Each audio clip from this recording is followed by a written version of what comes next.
Que ton peuple sera enseigné par toi-même. Et ce soir, nous te laissons la place. Viens parler à ton peuple, Seigneur. Ouvre nos oreilles spirituelles pour t'écouter différemment. Et place, Seigneur mon Dieu, dans nos cœurs la parole qu'il faut pour enlever le faux en nous. Enseigne-nous ce qui est écrit sur ta parole et montre-nous la voie à suivre. Règne en ces lieux du début jusqu'à la fin. Au nom puissant de Jésus. Amen. Amen. Est-ce que tu peux acclamer les Seigneurs?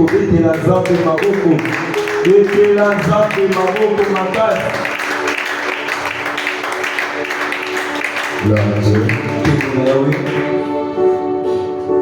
Isaïe chapitre 53.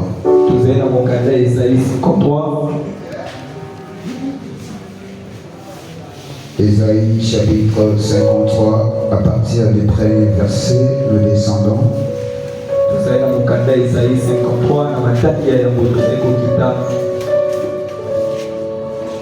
La Bible dit: qui a cru à ce qui nous était annoncé, qui a reconnu le bras de l'Éternel, il s'est élevé devant lui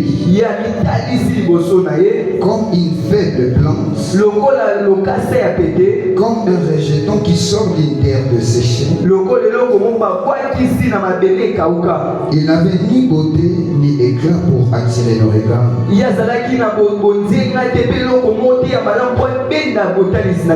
Et son aspect n'avait rien pour plaire. Méprisé et abandonné des hommes, homme de douleur et habitué à la souffrance, semblable à celui dont on détourne le visage. Et nous l'avons dédaigné, nous n'avons fait de lui aucun cas. Cependant, ce sont nos souffrances qu'il a portées. C'est de nos douleurs qu'il s'est chargé. Et nous l'avons considéré comme puni et frappé de Dieu et humilié. Mais il était blessé pour nos péchés, brisé pour nos iniquités. Le châtiment qui nous donne la paix est tombé sur lui. Et c'est par ces meurtrissures que nous sommes guéris. Alors nous étions tous errants, comme des brebis. Chacun suivait sa propre voie. Et l'Éternel a fait retomber sur lui l'iniquité de nous tous. Parole du Seigneur. Est-ce que tu peux acclamer la parole?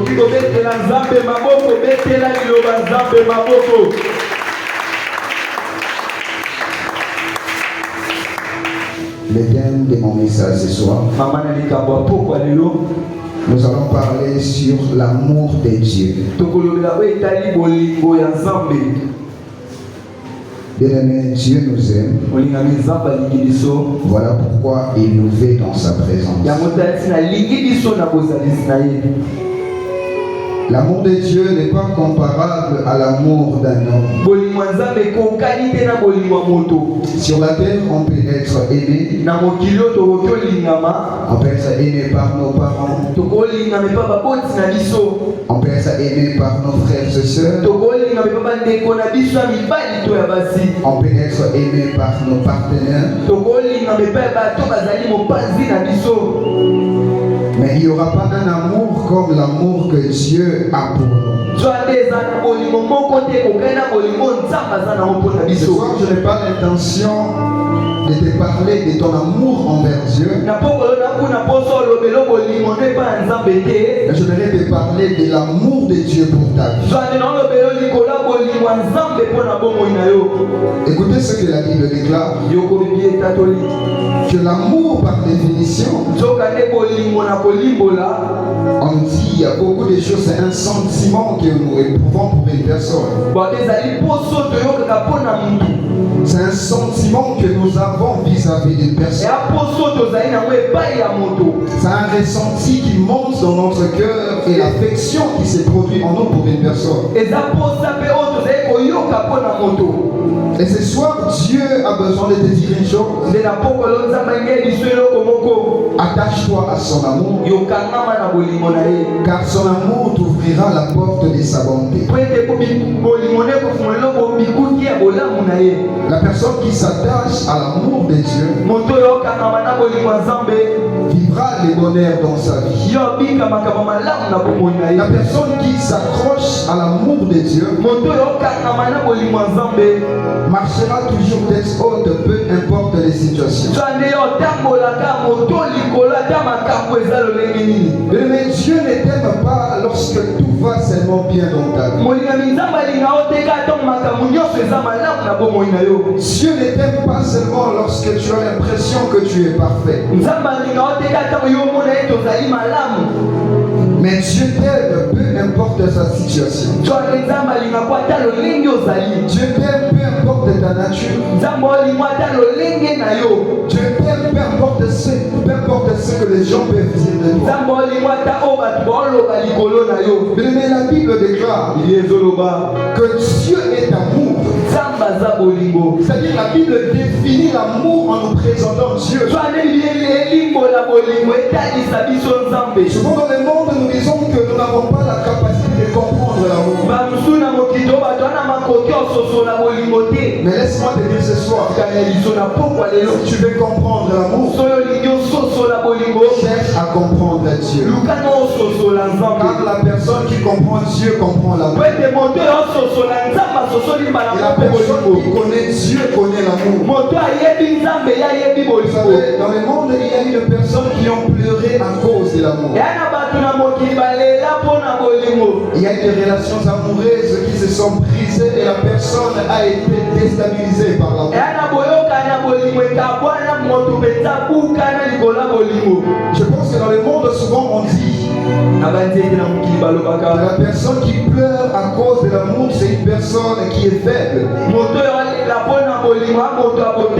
Mais j'aimerais te dire ce soir que la personne qui pleure à cause de l'amour, c'est la personne qui apprend à aimer de tout son cœur. Parce que dans le monde où nous vivons, on peut aimer mais pas avec le cœur. On peut aimer avec le lèvre. On peut aimer seulement en parlant. Mais c'est difficile d'aimer de tout son cœur. Mais ce soir, je te présente un Dieu qui t'a aimé de tout son cœur. Un Dieu qui s'est sacrifié pour toi. Écoutez ce que la Bible nous dit dans 1 Corinthiens. Nous allons voir les définitions de l'amour qui se trouve en Dieu. La Bible est en train de dire 1 Corinthiens chapitre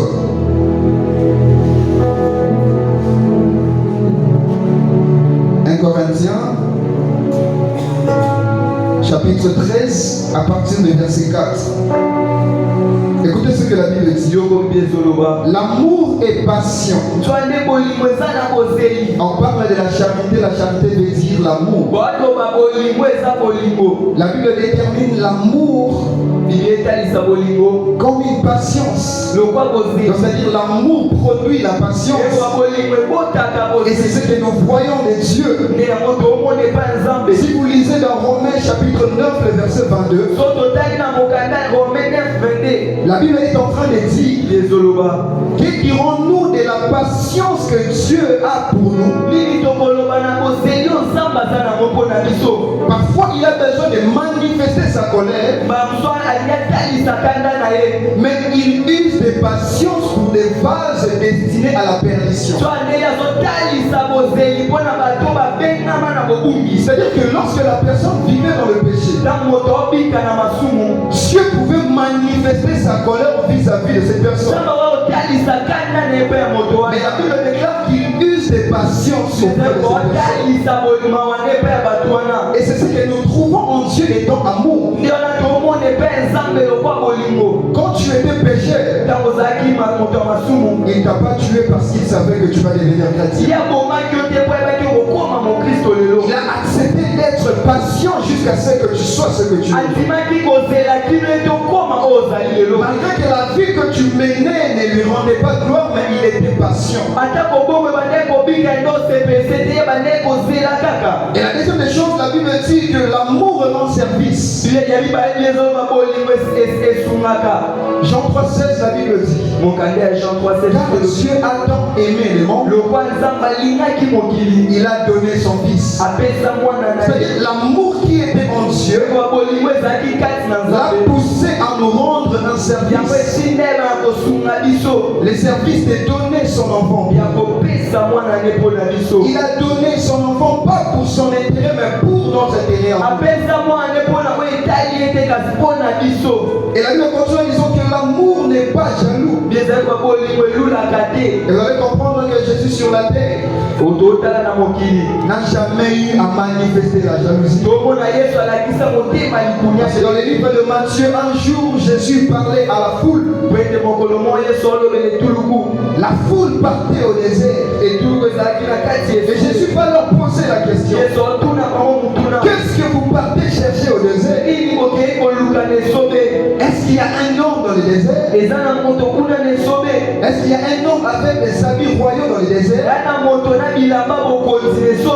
Et ces gens suivaient Jean-Baptiste dans le désert.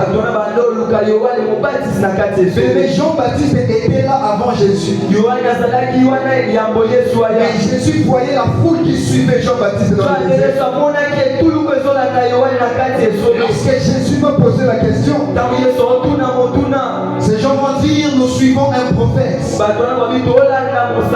Mais tellement que Jésus était aussi l'amour, il ne va pas jalouser Jean-Baptiste. Il va commencer à faire des éloges sur Jean-Baptiste en disant que la personne que vous suivez, il est plus qu'un prophète. Donc tous les hommes qui sont nés de femmes, il n'y aura pas un homme plus grand que Jean-Baptiste. C'est ça les critères de l'amour. Lorsque tu as l'amour, comme Dieu est amour, tu ne peux pas envier ou jalouser ton frère, mais tu vas encourager la personne qui fait de bon choses. Mais Jésus en lui avait la plénitude de Dieu. Et ce n'est pas le fait d'avoir la plénitude de Dieu qui va l'empêcher de faire des éloges pour une personne. Il n'était pas jaloux.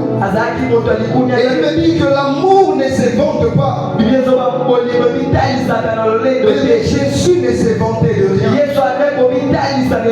À chaque fois qu'il faisait un miracle, à chaque fois qu'il faisait des prodiges, il disait que ce n'est pas moi qui le fais, mais c'est le Père qui le fait. C'est-à-dire qu'il ne se considérait pas lui-même, mais il considérait d'abord Dieu. Il ne se vantait pas du pouvoir que Dieu lui avait accordé. Et la Bible nous parle encore de l'amour, en disant que l'amour n'enfle pas d'orgueil. Jésus est donc l'image de l'amour de Dieu. Vous savez qu'à chaque fois qu'il faisait quelque chose, il disait à ces gens de ne dire à personne. Il ne voulait pas que les gens l'acclament pour qu'il sois orgueilleux. Parce que l'amour n'exige pas l'orgueil. Et donc que Dieu il était, il devait manifester les symboles et les symptômes de l'amour. Alors il ne devait pas être orgueilleux. Un jour il guérit une fille de 12 ans, il ressuscite une fille de 12 ans. La Bible dit, il avait laissé la foule, il a pris seulement le père et la mère de l'enfant.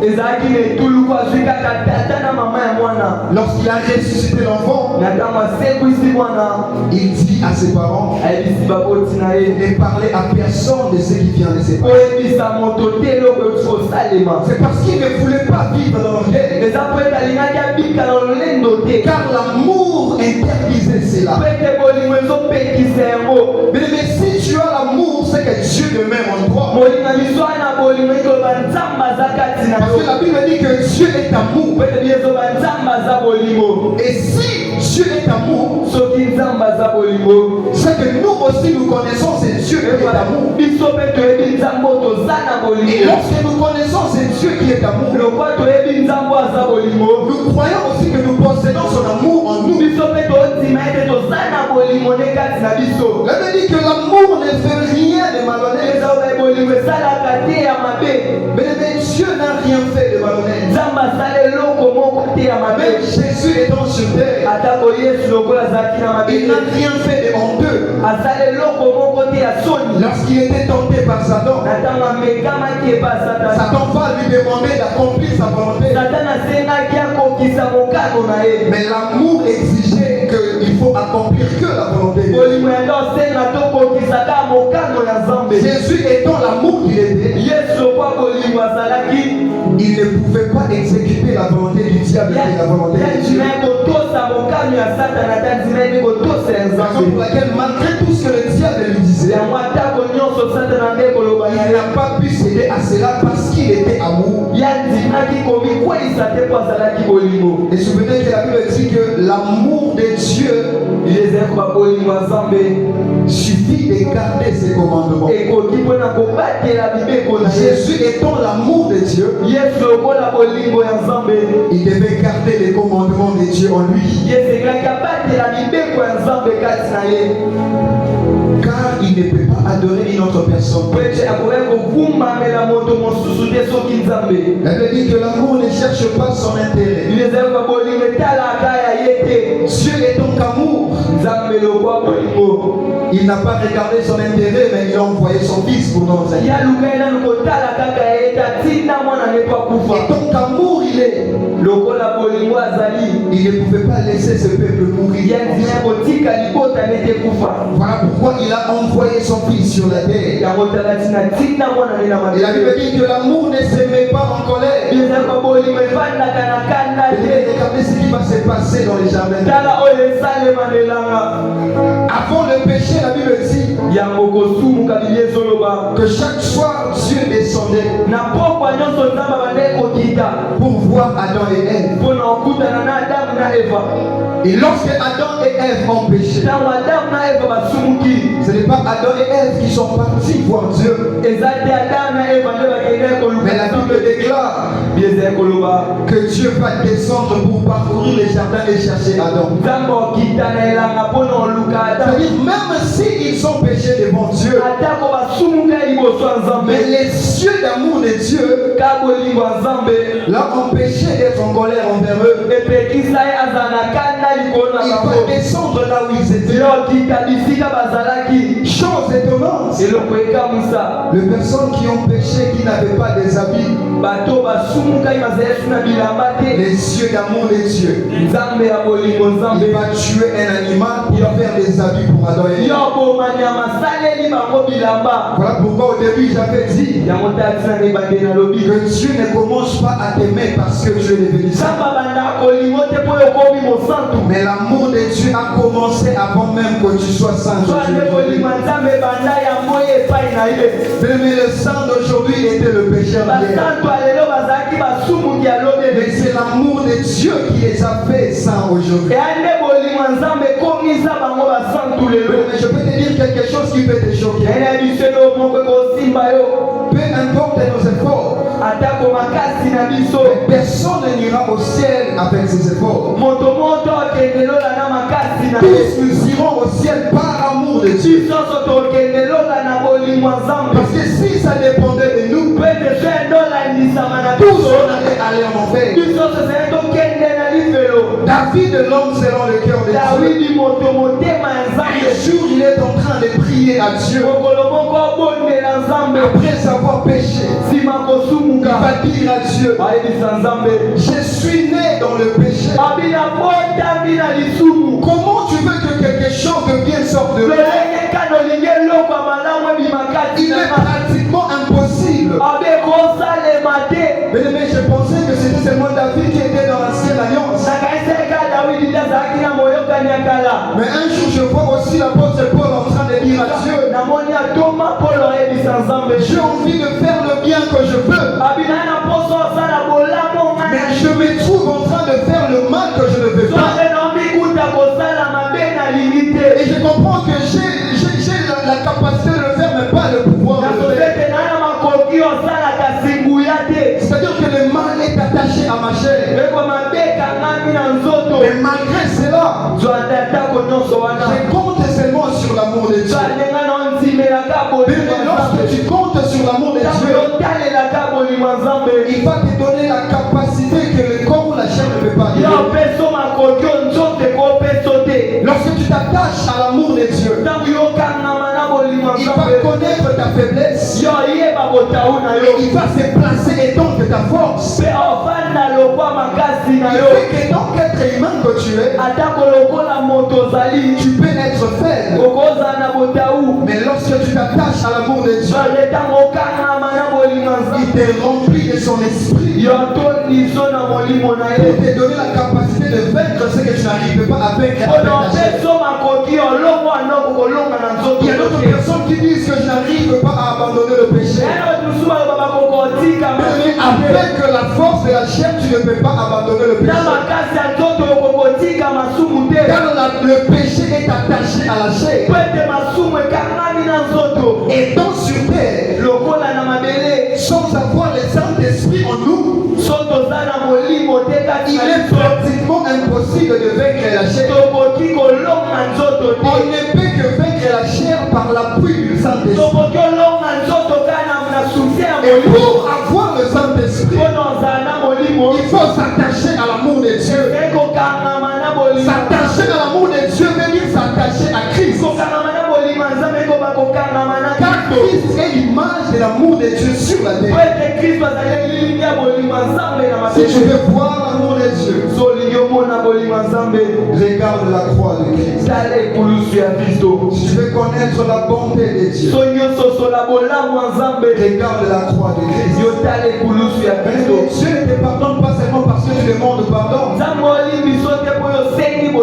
mais Dieu te pardonne lorsqu'il regarde le sang qui a coulé sur toi. Il ne te pardonne pas parce que tu es une bonne personne, mais il te pardonne par rapport au sacrifice de Christ. À chaque fois qu'il voit le sang de son fils,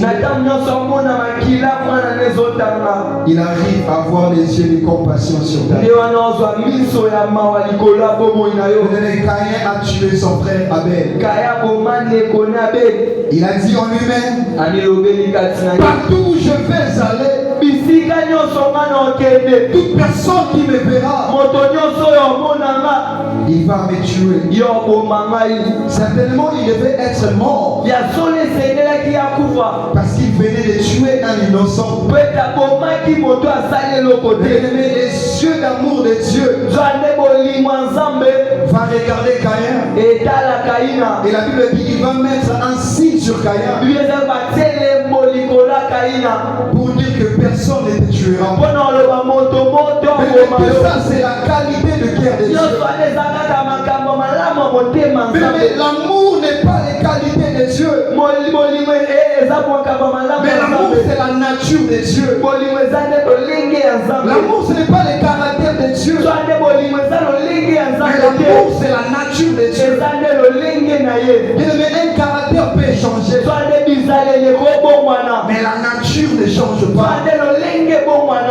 Tu peux changer ton caractère, mais tu ne peux pas changer ta nature. Dieu n'a pas le caractère d'amour, mais Dieu est nature amour. Il a commencé à s'aimer avant le monde. Il a commencé à aimer avant le monde. Et même après le monde, il va continuer à aimer. Partout de lui est éternel.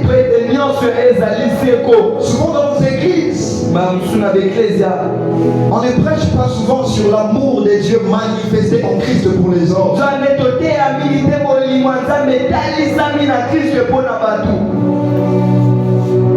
Un jour, j'ai lu un témoignage d'une femme prostituée.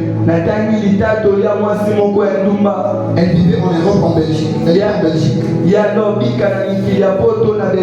Elle était stripteaseuse. Ce sont des femmes qui dansent à moitié nues devant les hommes pour avoir de l'argent. Et souvent, quand elles dansent, elles finissent de danser, elles vont dans des salons VIP pour chercher des clients. Elle se nourrissait dans ça. Elle vivait dans ça. Et un jour, après une soirée, elle avait eu beaucoup d'argent ces jours-là. Elle est rentrée fatiguée, elle devait dormir. Au milieu de la nuit, elle a vu une lumière resplendir dans sa chambre. Tant bien même qu'elle n'arrivait pas à voir la personne, mais elle écoutait la voix. Et une fois qu'il disait, ça fait longtemps que j'ai besoin de toi. Peu importe la vie que tu mènes, mon amour pour toi n'a jamais cessé. La preuve, tu sors, tu rentres. Mon amour pour toi n'a pas baissé. Depuis que tu avais commencé, moi je t'aimais toujours. Mais pourquoi tu n'as pas besoin de venir me chercher? Mais elle dit, lorsqu'elle s'est réveillée, elle commence à pleurer toutes les larmes de son corps. Et depuis ce jour-là, elle a pris la décision d'accepter Christ dans sa vie. Parce qu'elle a été étonnée. Dans la vie où tout le monde ne pouvait plus la regarder, mais il y avait un homme qui la regardait. Pendant que tout le monde ne pouvait pas l'aimer, mais il y avait un homme qui l'aimait en secret. Mais peut-être que tu considères que ta vie elle est maudite à cause des choses que tu as fait, à cause des choses que tu as vécues. Mais ce soir, j'aimerais te dire, Dieu n'a jamais cessé à t'aimer. Dieu n'a jamais cessé à t'aimer. Il t'a aimé avant que tu puisses apprendre à l'aimer. Mais Dieu ne nous aime pas parce qu'on a commencé à l'aimer.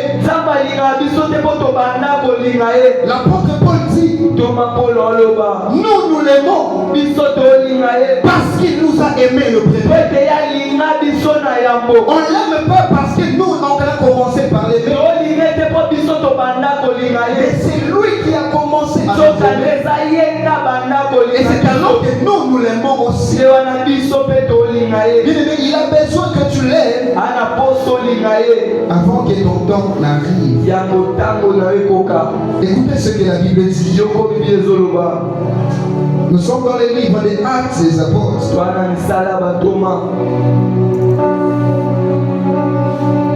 Actes des Apôtres, le verset 17. On commence à partir du verset 26. Écoutez ce que la Bible dit. Il a fait que tous les les hommes, sortis d'un seul sang, habitassent sur toute la surface de la terre,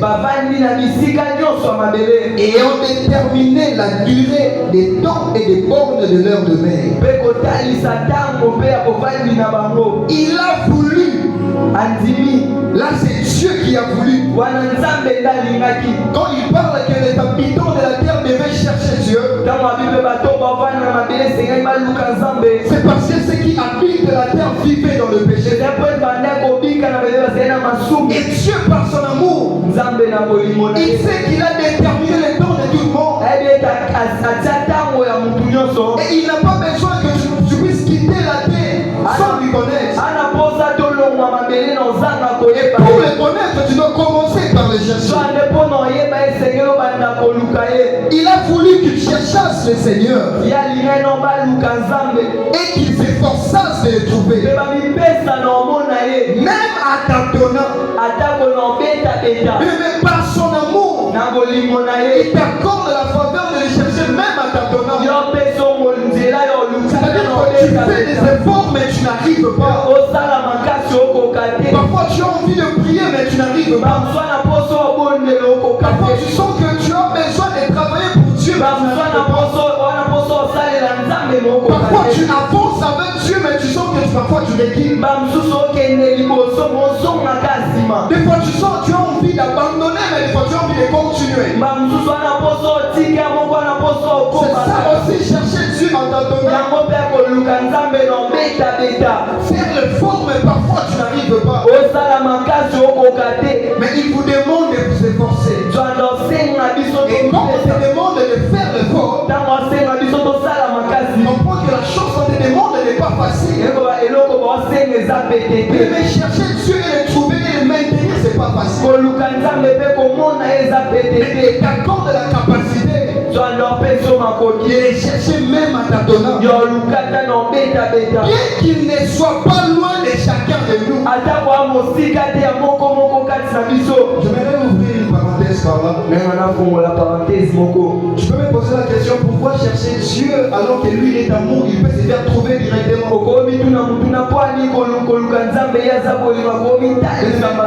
Et donc les célibataires que vous étiez et nous sommes,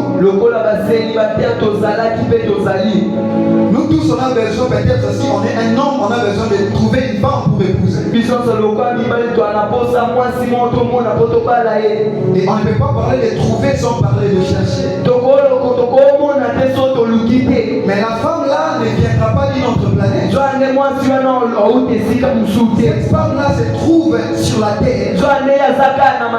Et parfois même dans le même pays que nous. Mais nous sommes obligés de chercher cette femme. Et vous savez pourquoi on cherche cette femme? C'est parce qu'on cherche l'amour. Et cette femme là aura aussi son amour à donner. Parfois lorsque nous cherchons Dieu, nous cherchons aussi son amour. Et lui aussi il a l'amour à nous donner. Mais malgré qu'on cherche, on finit aussi par trouver. Et voilà pourquoi on nous demande de chercher Dieu. Et lorsque tu vas chercher Dieu, il y a beaucoup de bonheur lorsque nous cherchons. Parce que lorsqu'un homme cherche une femme, c'est la femme qui va apporter le bonheur. Parce que la Bible dit que celui qui trouve une femme trouve le bonheur. C'est lui qui cherche Dieu qui trouve Dieu. Par l'amour que Dieu va manifester, cet homme vivra dans le bonheur. Et lorsqu'un homme cherche aussi une femme, lorsque la femme viendra dans sa vie, la femme va apporter le bonheur. Et vous comprenez une chose, on peut avoir toutes choses, mais le bonheur que la femme donne, c'est lorsque la femme nous donne un enfant. Pourquoi? Parce que ce que la femme produit, c'est ce qui manquait dans notre vie. Et c'est ce que Dieu produit, c'est ce qui manquait aussi dans ta vie. Voilà pourquoi il a déterminé un temps pour ta vie.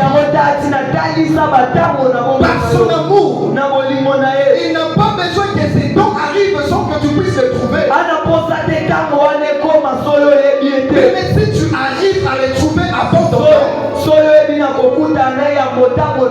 il sera avec toi même après ton temps. Est-ce que quelqu'un m'a compris? Si tu trouves Dieu avant ton temps, même après ton temps, il sera avec toi. Il est en train de dire, car c'est en lui que nous avons la vie et le mouvement et l'être. C'est-à-dire que c'est par l'amour de Dieu que nous avons le mouvement de toutes choses. Mais l'amour de Dieu est plus grand. La Bible dit une chose encore. Lui-même, il avait fixé un temps où il va juger le monde. Mais écoute ce qu'il dit par son amour. Dieu, sans tenir compte des temps d'ignorance, annonce maintenant à tous les hommes, en tout lieu, qu'ils veillent à se repentir. Mais l'amour de Dieu dans ta vie doit te pousser à la repentance. Parce qu'il a fixé un jour où il va juger le monde. Alors, par son amour, il dit une chose. Il ne va pas tenir compte des dons d'ignorance que tu étais dans le péché. Il ne tiendra pas compte de la vie que tu avais avant. Même si tu as eu à tuer les gens dans ta vie, lui, il considère ces moments-là un don d'ignorance. Et tout ça, c'est par son amour. Mais les yeux de Dieu nous voient,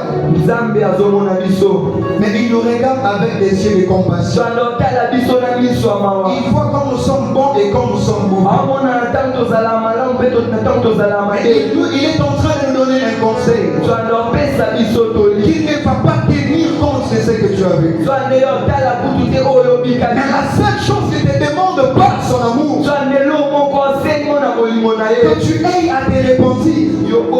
Et lorsqu'il te demande de te repentir, c'est pour te faire croiser avec Christ, qui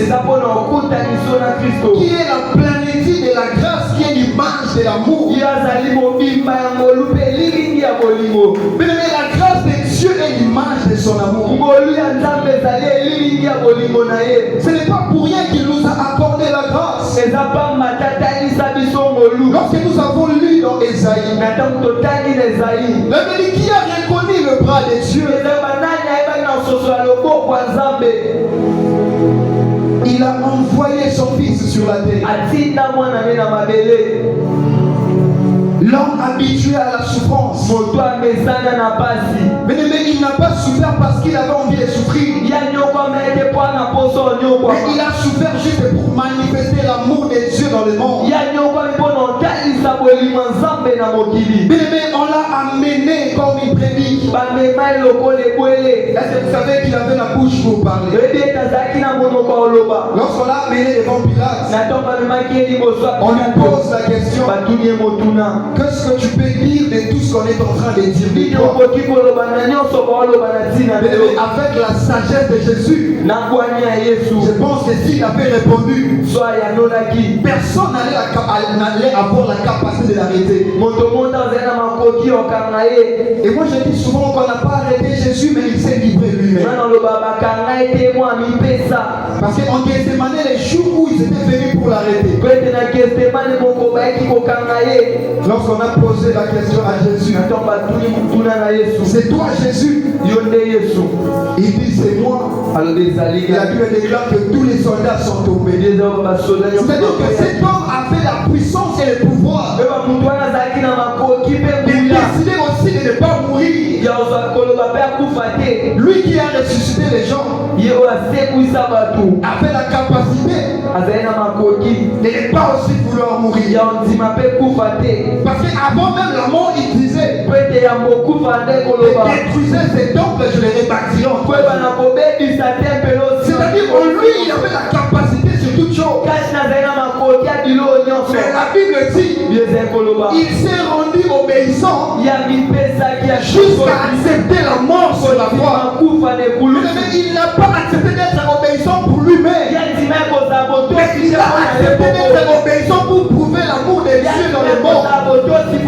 Il a accepté qu'on puisse lui frapper pour manifester l'amour de Dieu. Il a été appelé l'homme habitué à la souffrance pour manifester l'amour.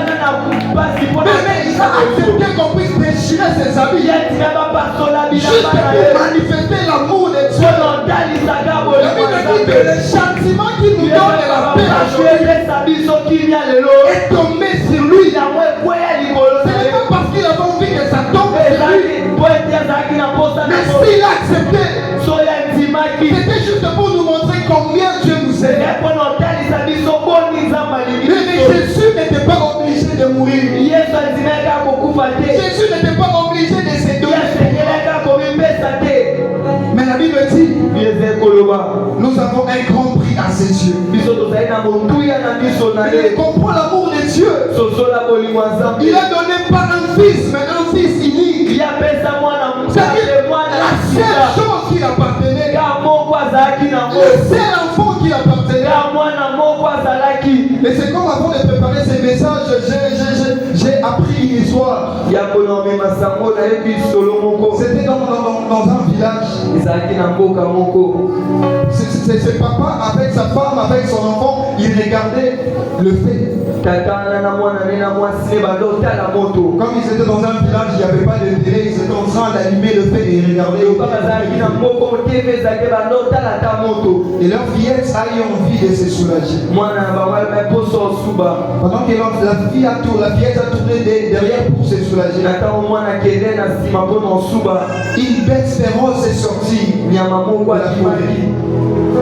Et pendant que la bête sortait, la bête était en train de les rugir. Et les parents qui étaient dans la case ont écouté ces cris. Ils se sont précipités pour voir leur enfant. Et lorsque le papa regarde loin, il a vu la bête, il a fui.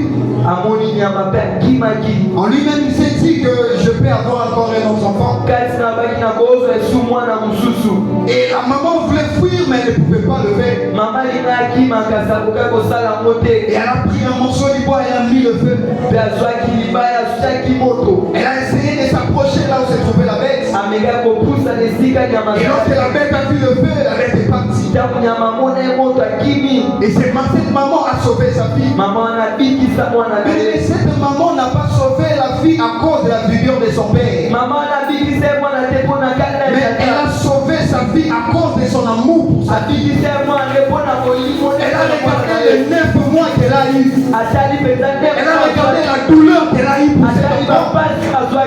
Elle a accepté d'affronter la mort pour cet enfant. Voilà pourquoi je m'aimerais aussi te dire, parfois Dieu te pardonne lorsqu'il voit la douleur de son fils sur la croix. Lorsqu'il regarde ce que son fils a vécu. Le fils que la Bible dit, il est le rocher qui fait jaillir de l'eau.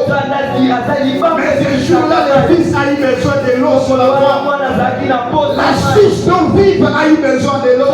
Et à la place de donner de l'eau, il avait dit que ces soldats-là l'ont donné le vinaigre. Et lorsqu'il a goûté, il n'a pas pu supporter.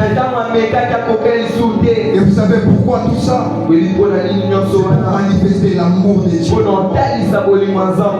Mais comprends cela. Et après, il a accepté la mort. La Bible dit, sur la croix, il a crié, mon père, pourquoi m'as-tu abandonné? Mais il ne pleurait pas pour rien. Mais il regardait la grandeur de l'amour que Dieu a donné pour ses morts. Et même si la croix, malgré qu'il souffrait, Père, pardonne-leur, car ils ne savent pas ce qu'ils font. Mais tout ça, c'est lorsque Dieu manifeste son amour dans ta vie. Il change toutes choses dans ta vie. Il a manifesté son amour. Il a changé la face de la terre. Alors retiens ce soir que l'amour de Dieu est là pour toi. Il a accepté la souffrance pour toi. Qu'est-ce qui va t'empêcher aussi d'accepter la souffrance pour lui? Mais les efforts que tu vas fournir n'arriveront même pas à la cheville de ce que Jésus a fait pour nous. Les hommes nous aiment lorsqu'ils les font plaisir. Les hommes aiment lorsqu'on leur fait plaisir. Mais Dieu aime, peu importe les temps, peu importe les situations, comme tu es. Alors ce soir, il ne faut jamais fuir l'église, même si tu te sens loin de Dieu. On ne peut pas devenir, on ne peut pas être près de Dieu tout en étant loin de Dieu. Si tu veux être près de Dieu, accepte d'être aussi dans sa présence, car son amour est là pour toi.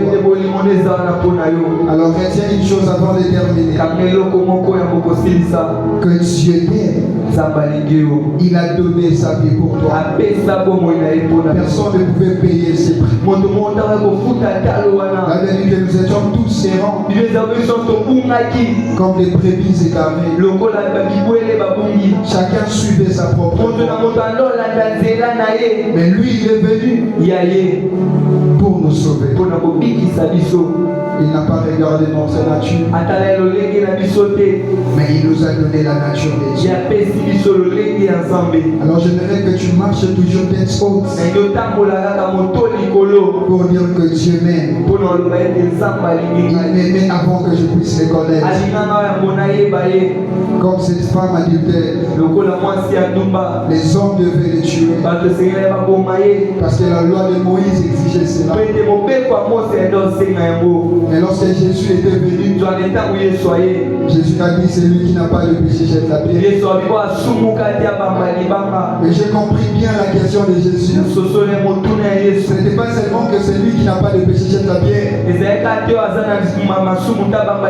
vraie question de Jésus, c'était à celui à qui je n'ai pas pardonné le péché. Et ces hommes ont compris. Il y a eu aussi un temps, nous aussi on a commis le péché. Il nous a pardonné. Pourquoi ne pas pardonner aussi à cette femme? Mais l'amour de Dieu, c'est la source du salut pour les enfants de Dieu. Laisse que Dieu bénisse sa famille.